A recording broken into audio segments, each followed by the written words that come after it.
मृत व्यक्तिंकर एही जिनिस रखुथिले सावधान। मृत व्यक्तिंकर एही जिनिस निज पाखरे रखिले माड़ी आसिबो महाविपद। भूल रे भी मृत व्यक्तिंकर एही जिनिस निज पाखरे रखंतु नाही। तेबे दर्शक बंधु आसंतु जानिबा मृत व्यक्तिंकर केउ जिनिस निज पाखरे रखिबा उचित नुहे।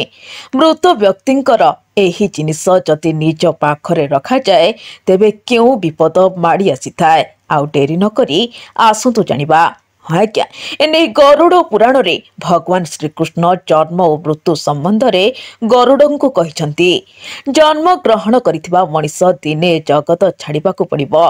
भगवान श्रीकृष्ण कहिसंती जे मृत व्यक्तिंकर एही तीनोटी जिनिस केबे हेले व्यवहार करिबा कथा नुहे।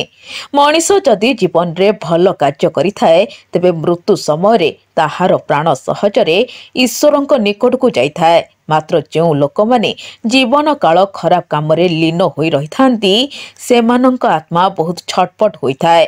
मनिष पई जगत स्थिर नुहे किंतु जगत रे रहिबा समय रे सबु जिनिस ताहार करिथाए एवं सेही वस्तु सहित ताहार गभीर संपर्क रहिथाए जहाको से मृत्यु परे मध्य भूली पारि नथाए। भगवान कहिसंती जे मनिष जे पर्यंत सांसारिक मोह परित्याग करी ईश्वरंको पूर्ण मनरे आपणे नाही से पर्यंत मनिष मोक्ष प्राप्त करि परिबो नाही।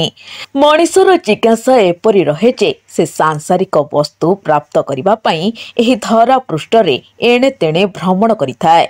भगवान श्रीकृष्ण कुहंती जे मृत लोकमानंक वस्तु व्यवहार करिबा अनुचित। गरुड़ पुराण रे एही तीनोटी वस्तु विषय रे वर्णना करा जायछि कारण जो लोक मानकर अकाल मृत्यु घटी थाए से माने प्रेत आत्मा होई निज लोक मानंकु कष्ट देई थांती।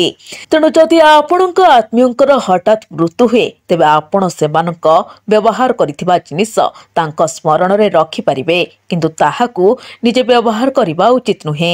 आपण सेही वस्तु गुड़िकु जल रे समर्पण करिबा उचित। आपण घरे मृत व्यक्तिंक फोटो एपरि रखिबे जेपरि फोटो रे व्यक्तिटी हसुथिबे। तेबे आसंतु जानिबा मृत व्यक्तिंकर केउ तीनोटी जिनिस आदौ व्यवहार करिबा अनुचित। गरुड़ पुराण अनुसार मृत लोक मानकर वस्त्र केबे भी व्यवहार करिबे नाही कारण वस्त्र पिंधिबा द्वारा मरी जाइथिबा आत्मा जीवित व्यक्तिंक भितरे प्रवेश करिथाए। द्वितीय रे मृत व्यक्तिंक गहना पिंधिबा उचित नुहे नचेत मृत आत्मा जीवित व्यक्तिंकु कष्ट देइथाए। तृतीय रे मृत व्यक्तिंक घंटा पिंधिबा कथा नुहे। एही तीनोटी जिनिस रे मृत व्यक्तिर मोह रहिथाए।